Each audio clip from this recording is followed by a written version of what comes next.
Motivation.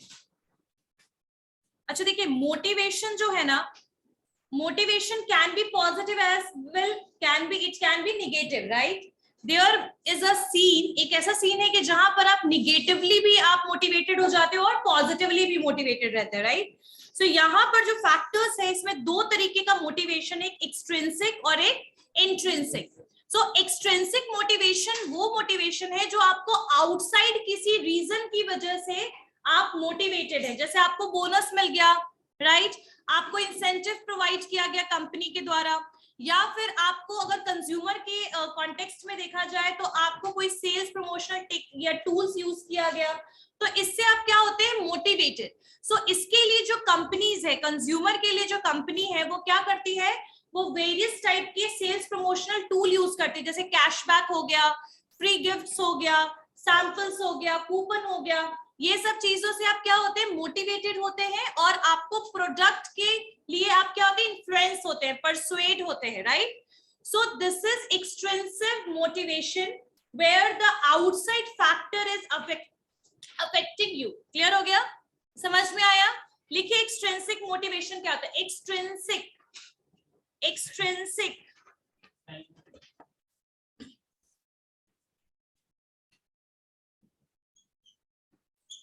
Extrinsic दिख रहा है सबको? एक्सट्रिंसिक और intrinsic.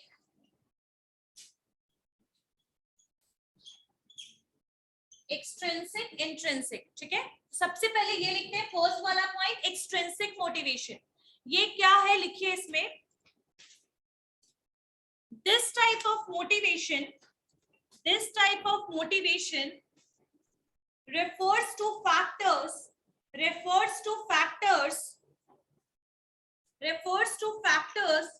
that are outside of the person. This type of motivation refers to factors that are outside of the person, such as लिखिए bonus, social recognition, sales promotion tool,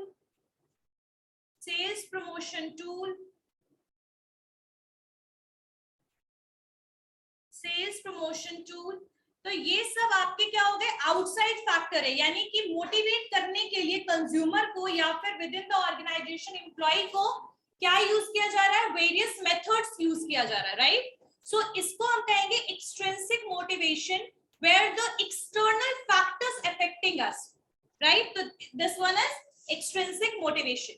next one में लिखिए intrinsic motivation.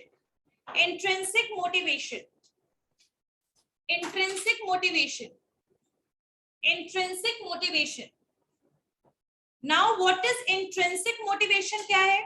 तो intrinsic motivation ऐसा motivation है जो internally आप motivated होते हैं किसी भी रीजन से, राइट? जैसे मान लीजिए पर्सनल ग्रेटिफिकेशन हो गया, कुछ अकॉम्प्लिश करना है, कुछ अचीव करना है, इंटरनली यू आर वेरी, बोल सकते हैं ना, passionate toward achieving that goal, right? So this is intrinsic. जब आप इंटरनल फैक्टर्स या आपका कुछ अपना रीजन होता है कि मैं मोटिवेटेड हूं to achieve the goal, that is intrinsic. यहाँ कोई एक्सटर्नल फैक्टर आपको इफेक्ट नहीं कर रहा है, आप खुद, आपका माइंड, आपका कॉन्शियस माइंड आपको इफेक्ट कर रहा है। आई बात समझ में? तो लिखिए इसमें, intrinsic motivation is a type of motivation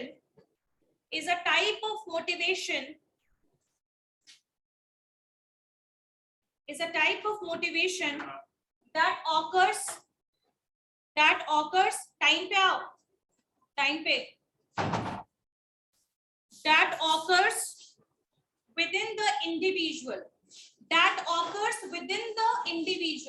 external नहीं है, internal है, right? लिख लिया? within the individual। एग्जाम्पल में लिखिए personal gratification, feeling of accomplishment, gratification, personal gratification,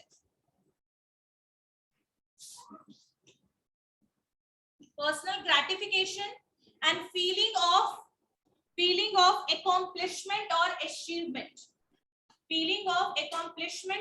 achievement, feeling of accomplishment and achievement, ठीक है। या फिर आपका परसेप्शन भी इसका पॉइंट हो जाएगा। जब आपका परसेप्शन हो गया, आपकी जो थिंकिंग हो गई, आपका जो एक पर्सनालिटी हो गया, अचीवमेंट का जो एक फीलिंग हो गया, ये सब चीज इंटरनली आपको मोटिवेट करता है, राइट। ये सब इंटरनल फैक्टर्स है, क्योंकि इसके लिए कोई एक्सटर्नल फैक्टर यूज नहीं हो रहा है। इंटरनली आप क्या सोच रहे हैं, ठीक है, आपकी क्या थिंकिंग प्रोसेस है आपकी, तो इसको हम कहेंगे इंट्रिंसिक मोटिवेशन या इंटरनल, एक्सट्रिंसिक को एक्सटर्नल मोटिवेशन। समझ में आया? नेक्स्ट पॉइंट आगे लिखिए, factors of motivation. Factors of motivation, factors of motivation कभी आता है कंज्यूमर के ऊपर, तो आप इसको यूज कर सकते हैं, लेकिन ये थोड़ा ऑर्गेनाइजेशनल बेस्ड मोटिवेशन है। तो विद इन द ऑर्गेनाइजेशन एक एम्प्लॉय कैसे मोटिवेटेड रहेगा, ठीक है। इसको लिखिए लीडरशिप स्टाइल। लीडरशिप स्टाइल किया। अच्छा, लीडरशिप स्टाइल का मतलब क्या होता है? What is the meaning of leadership? Leader की रिक्वायरमेंट कब पड़ती है? Very good. When we are working in a team or with a group of people or with many people. So in that situation, there can be a leader who is able to supervise, guide you in your work, right? तो there is a leadership का एक position होता है। Leaders वो होते हैं जो अपनी बातों से आपको influence कर पाए। याद रखिए, कोई भी leader नहीं बन सकता है। Leadership quality क्या होती है कि the person who is able to influence the people as well as the person who is able to basically supervise, guide you, right, motivate you, ठीक है। सो लीडरशिप स्टाइल में कौन कौन आ सकते हैं, लोग कौन कौन से होंगे? फोरमैन और सुपरवाइजर, पता होगा आप लोगों को शायद, ठीक है। तो सुपरवाइजर हो, मैनेजर हो, या कोई भी लीडर हो कंपनी के विद इन, वो आपको बेसिकली किस तरीके से गाइड कर रहा है, that is one of the reason for motivating you. Example में अगर कोई एक पर्सन है, एक वर्कर है, ठीक है, ब्लू कॉलर जॉब समझते हो क्या होता है? जो वर्कर होते हैं जो ग्राउंड फ्लोर पे काम कर रहे हैं, ग्राउंड लेवल पे काम करते हैं। अगर उन्होंने कोई भी प्रोडक्ट का को डैमेज कर दिया या कोई भी रीजन से जो प्रोडक्टिविटी थी वो थोड़ी कम हो गई, और एज अ लीडर आप उनको क्या कह सकते हो? As a leader, how you are going to guide that person, because you know that the productivity is decreasing, then how you are going to motivate? कैसे मोटिवेट करोगे?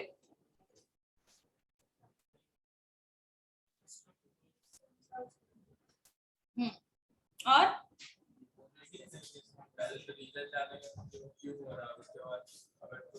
टाइम क्या है? This is the last warning for 2 and you, 3 of you. तुम कहाँ थे? कि ये जो ए पर्सन है, इसका जो वर्क परफॉर्मेंस है वो डिक्रीज हो रहा है, तो आप क्या करोगे ऐसे केस में एज अ लीडर? किस तरीके से मोटिवेशन हो सकता है?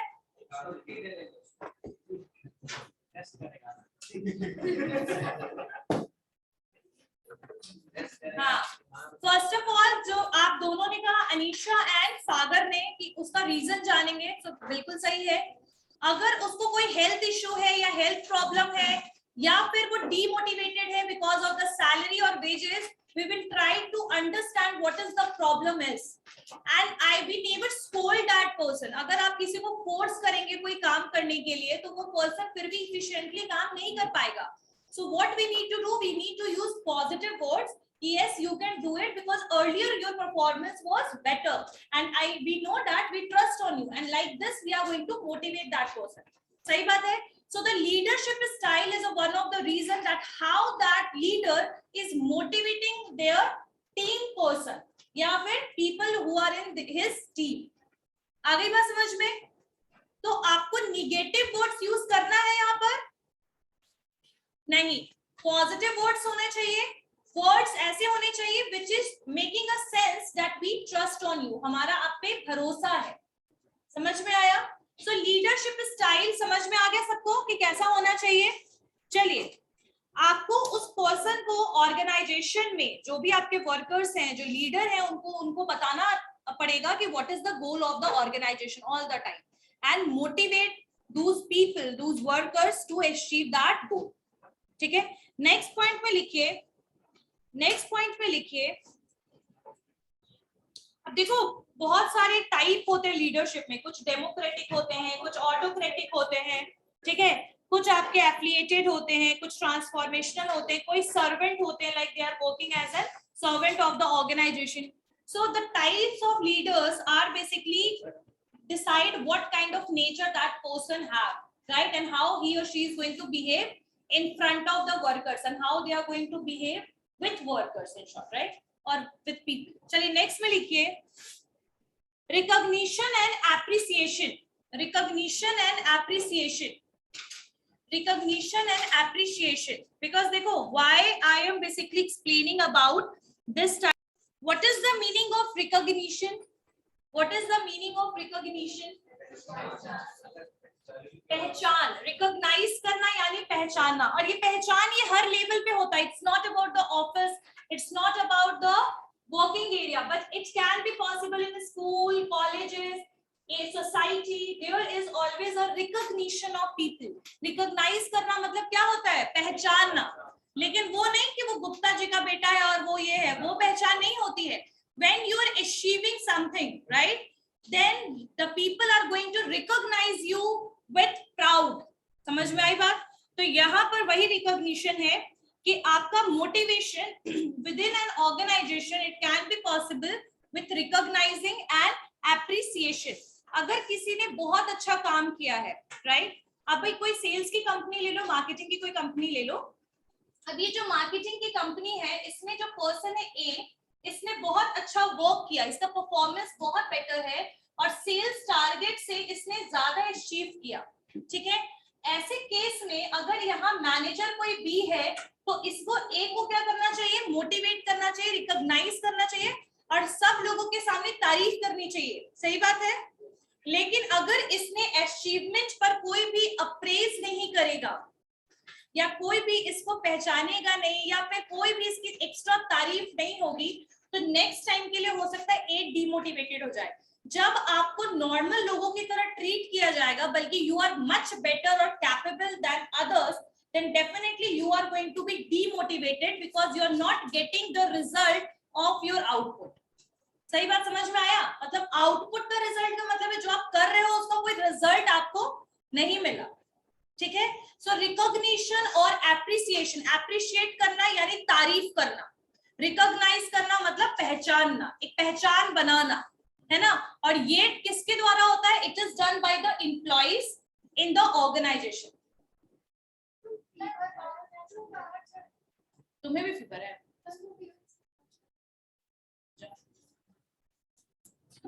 किसको फीवर है? समझ में आया यहाँ तक? क्लियर हो गया? Recognition and appreciation. Offering recognition and praises not only makes employee feel accomplished and appreciated, but it reinforces the other performances. और जो आगे के performances है उसको better करने में ये क्या करेगा? Help करेगा. Recognition and appreciation. I am just giving the example of any of the employee of the lack of appreciation. समझ में आ गया? नेक्स्ट पॉइंट में लिखिए,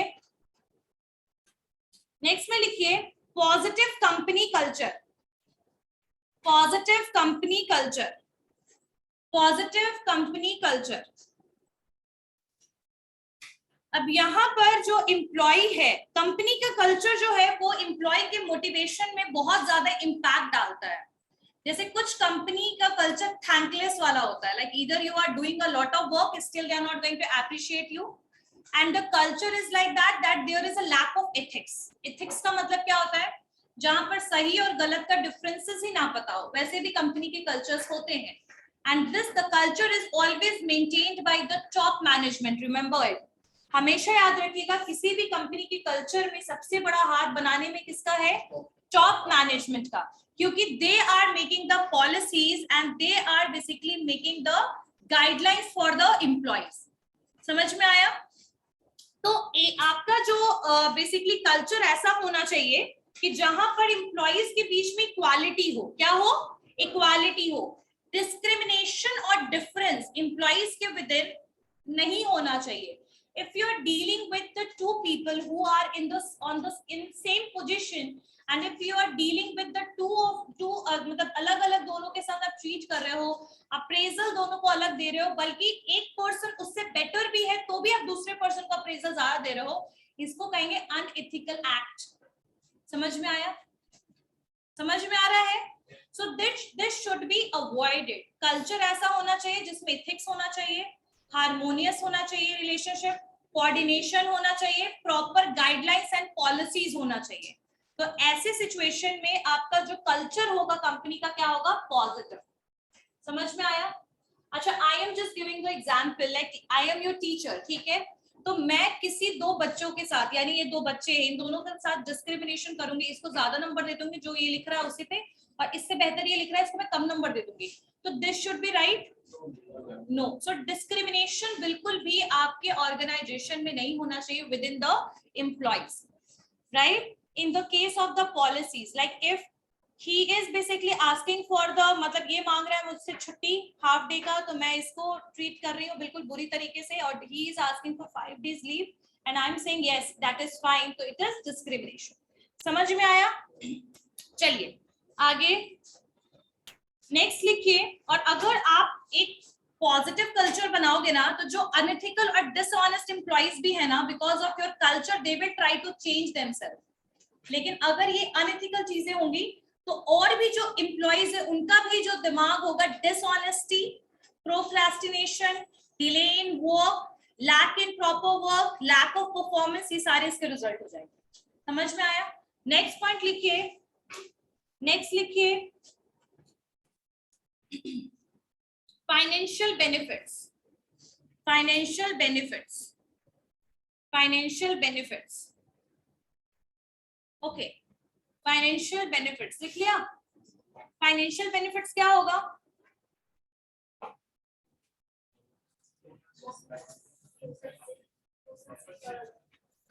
फाइनेंशियल बेनिफिट में लिखिए, फाइनेंशियल बेनिफिट जो चीज पैसे से जुड़ा हो, ठीक है, मनी से रिलेटेड हो। किससे रिलेटेड हो? मनी से रिलेटेड हो। जैसे कि आपका बोनस हो गया, इंसेंटिव हो गया, ये सब क्या है? मनी से related. Like 2000 bonus if you will get, it is a financial benefits, ठीक है?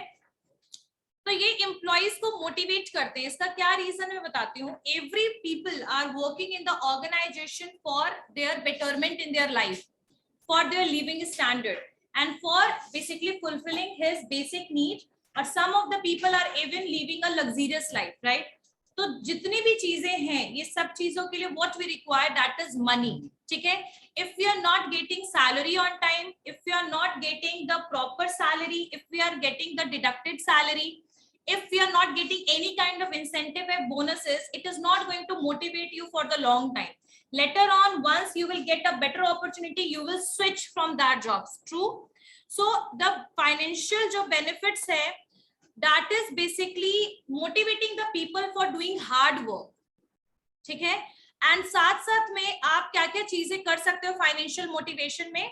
बोनसेस, सैलरी अप्रेजल, ठीक है, प्रमोशन, और कुछ additional paid time of, additional paid time of, जैसे और आप पीएल वगैरह भी दे सकते हो, पेड लीव वगैरह, ये सब आपके किस में आएंगे? आपके फाइनेंशियल बेनिफिट्स में। क्लियर हो गया? समझ में आया? Let's start. ओके, एम्प्लॉइज समझ में आया? फाइनेंशियल बेनिफिट्स क्या क्या हो सकता है? That can be the bonuses, that can be the promotion, that can be appraisal in your salary. ये सारे आपके फाइनेंशियल बेनिफिट में आएगा, जहां पर आपको पैसे का बेनिफिट हो रहा है।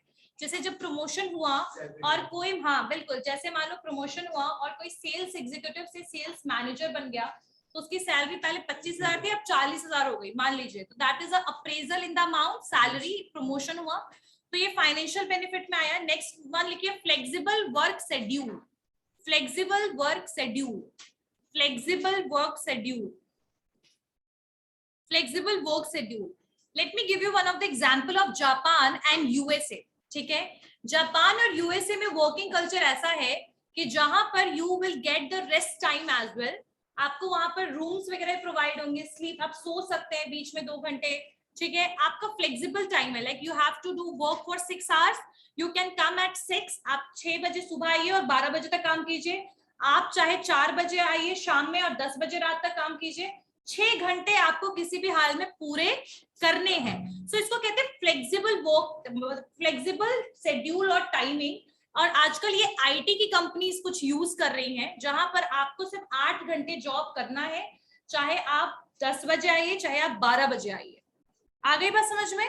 सो इससे क्या होगा, इससे आपके जो फ्लेक्सिबल शेड्यूल की वजह से जो एम्प्लॉइज है वो अपने फैमिली को फ्लेक्सिबल टाइम में एकोमोडेट कर पाएंगे। समझ में आ रही बात? जैसे कुछ पीपल होते हैं जिनको मॉर्निंग में अपनी रिस्पॉन्सिबिलिटीज है, जैसे बच्चों को स्कूल छोड़ना, ठीक है, अपने स्पाउस को ऑफिस छोड़ना। तो ये जो रिस्पॉन्सिबिलिटीज होती है, जब आप एक फिक्स्ड ऑफिस टाइम में होते हो तो आपको ये सब इग्नोर करना पड़ता है। सही बात है? और ये एक डिससेटिस्फैक्शन लेकर आता है कि you are not able to available at that time when your family is basically needed you, right?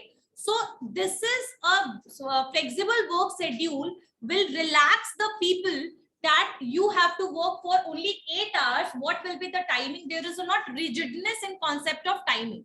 ठीक है? So इस तरीके से आपका जो है एम्प्लॉइज क्या रहेंगे, हैप्पी रहेंगे, क्योंकि एक फ्लेक्सिबल शेड्यूल है, कोई फिक्स नहीं है। या फिर आपको कोई ऑफिशियल मान लीजिए काम है, जैसे मान लीजिए मुझे बैंक जाना है, लेकिन अगर मैं 9 to 6 यहां पर हूं तो मैं बैंक कब जाऊंगी? पॉसिबल है नहीं। इधर I have to take 1 or 2 hours, 1 या 2 घंटे मुझे क्या करना पड़ेगा। समझ में आ गया? यहां तक समझ में आया? सो अगर मुझे मान लीजिए बैंक जाना है, टाइमिंग मेरी 9 to 6 है यहाँ पर, तो मैं कैसे जाऊंगी बैंक? मुझे बीच में जाना पड़ेगा, ऑफिस आवर में जाना पड़ेगा। लेकिन अगर वही मेरी फ्लेक्सिबल टाइम होती तो हो सकता है मैं मॉर्निंग के 11 बजे पहले बैंक का काम करके फिर ऑफिस आती। सही बात है? सो फ्लेक्सिबल वर्क जो टाइम होगा, इट इज एप्रिशिएट और motivate the employees because their mind is relax in context of working. ठीक है, चलिए आगे। Pride, pride, pride, PRID, pride.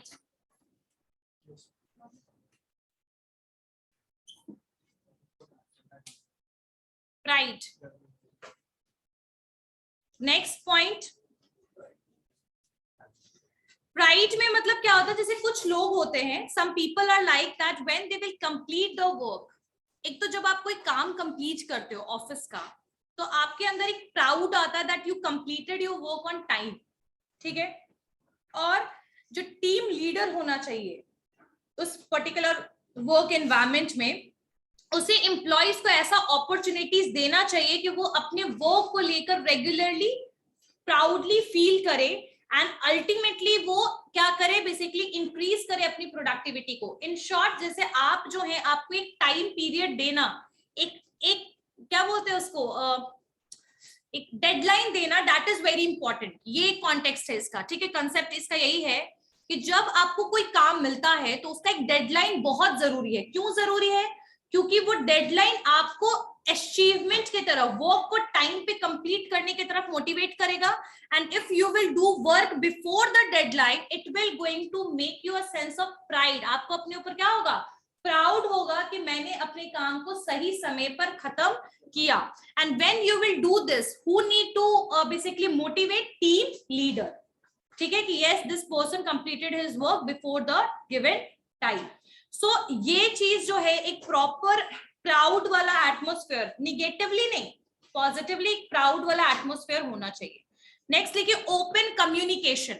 अच्छा देखो, एक मैं पूछती हूं मैं एक बार, जैसे मान लीजिए क्या नाम है, अभिनय है ना, अभिनव है, इसको डाउट है कोई टॉपिक में। अब मैंने इसे क्या बोला कि अगर तुम्हें डाउट है तो तुम क्लास के सीआर को पहले बता दो डाउट, फिर वो सीआर मुझे बताएगा, या फिर वो जो पहले आप अपने फ्रेंड को बताओ और ये फिर सीआर को बताएगा और फिर सीआर मुझे बताएगा। अगर ये सिस्टम चलेगा, so you will never satisfied with that answers what you will get from me, right? Why this will be happen? Because आपको वही आंसर मिलेगा जो मैंने उसे बताया, फिर उसके बाद से इसके पास आया, सागर के पास, सागर ने फिर आपको बताया। सो यहाँ पर आपका कांटेक्ट डायरेक्टली मुझसे नहीं हो रहा है, डाउट क्लियर नहीं हो रहा है, answer will be interpreted in different way, यानी उसको जो मैंने बताया उसने अपने इंटरप्रिटेशन से इसे बताया, इसने अपने तरफ से इंटरप्रिटेट करके आपको बताया.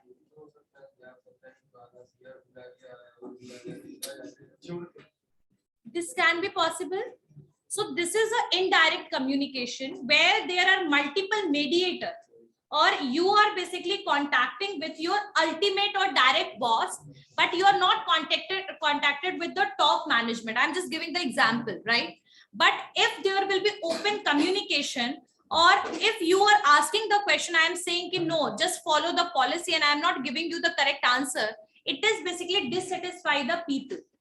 कुछ समझ आया प्रिया? क्या समझ आया?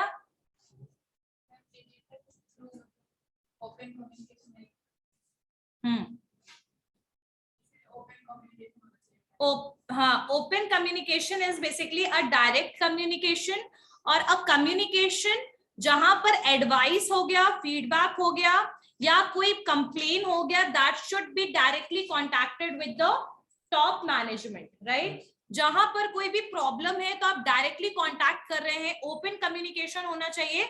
इससे वर्क प्लेस पर एम्प्लॉइज मोटिवेटेड होंगे. जैसे कई बार कुछ एम्प्लॉइज होते हैं जिसके पास अच्छे आइडियाज होते हैं for development of the company and for betterment of the company, but because of the person who is at the top level, he is not talking to you, he or she is not communicating with you, that better advice क्या is basically आपके लिए वो demotivation बन जाएगा कि मैंने इस reason से इनसे बात करने की कोशिश की. समझ में आया? And next time you are not going to approach that people, those people, right? So आपका जो ऐसा एनवायरमेंट होना चाहिए जहां पर क्वेश्चन आंसर सेशन हो, मीटिंग्स हो, डिस्कशन हो, एडवाइसेस जो है वो मिले, एम्प्लॉइज को भी राइट हो अपनी बात रखने का. ठीक है, डायरेक्ट कम्युनिकेशन होना चाहिए. इट कैन नॉट, अगर it is not in a regular basis, अगर ये रेगुलरली नहीं हो रहा है तो it should be in the weekly basis, monthly basis, there should be a meeting और discussion among the top management and the employees. समझ में आया? अगर आपकी कोई कंप्लेन है तो आप वो बोल सकते हैं, अगर आपके कोई एडवाइस है तो आप वो एडवाइस दे सकते हैं.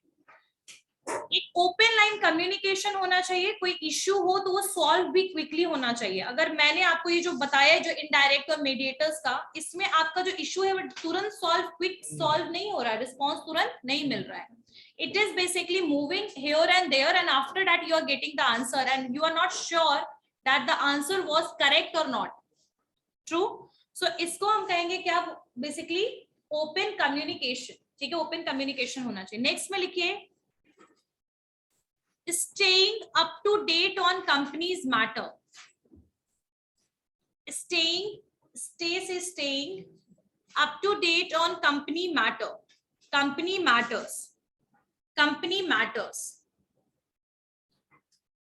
ठीक है, तो आपका जो डेली वर्क रिस्पॉन्सिबिलिटी है, अगर उसमें कोई चेंजेस आता है या रूटीन में चेंजेस आता है, टाइमिंग में चेंजेस आता है, तो that should be communicated with the employees और the people who are working in the office. अगर ये चीज नहीं होगा तो इससे क्या प्रॉब्लम होगा?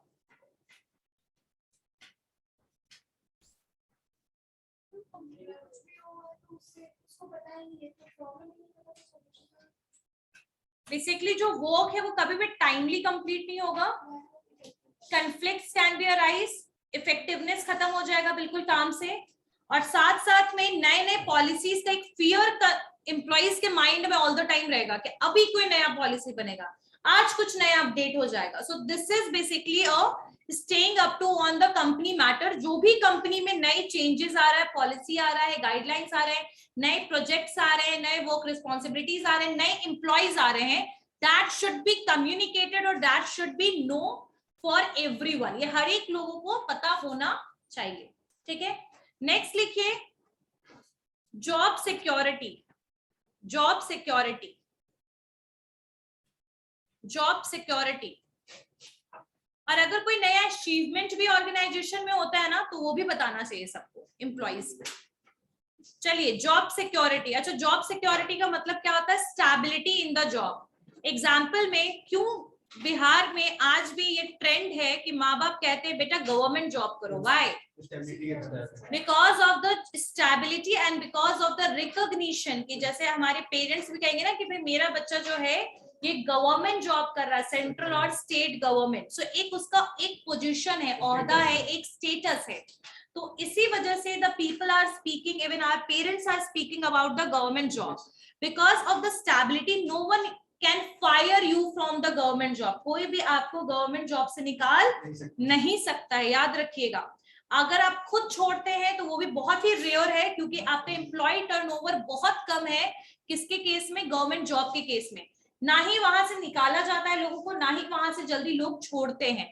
क्यों ऐसा है? क्योंकि गवर्नमेंट जॉब जो है वहां पर आपको मल्टीपल इंसेंटिव मिलता है, जॉब सिक्योरिटी है, लोन फैसिलिटी या कुछ भी हो तो आपके गवर्नमेंट जॉब बहुत बेटर तरीके से वर्क करता है। लेकिन वही अगर आप प्राइवेट जॉब में हो, सो प्राइवेट जॉब का मतलब एक ऐसा ऑर्गेनाइजेशन में हो which is owned by the individual, कुछ लोगों के द्वारा ओन किया जा रहा है, और कोई वहां पर कंसेप्ट नहीं है गवर्नमेंट का।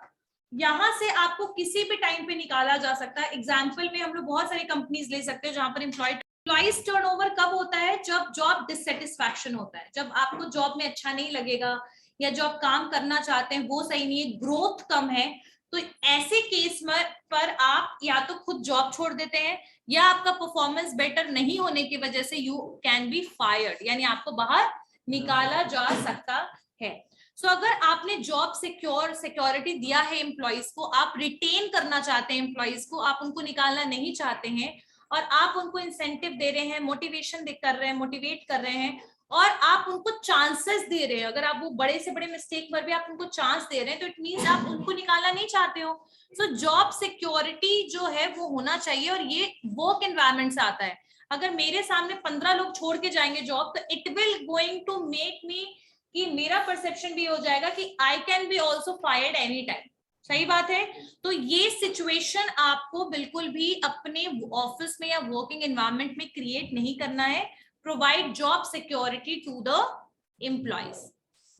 समझ में आया? जॉब सिक्योरिटी यानी उनको मोटिवेट कीजिए जॉब में, उनको रिटेन कीजिए, उनको ऐसा चांस या काम उनके साथ मत कीजिए कि वो जॉब छोड़ के चले जाएं, या फिर वो आपके ऑफिस में काम करने से कतराएं, या मतलब एम्प्लॉय टर्नओवर हाई है मतलब जॉब डिससेटिस्फैक्शन हाई है। सो ये इट शुड बी अवॉइडेड, और इसको आपको एलिमिनेट करना पड़ेगा अपने ऑफिस से। समझ में आ गया? चलिए।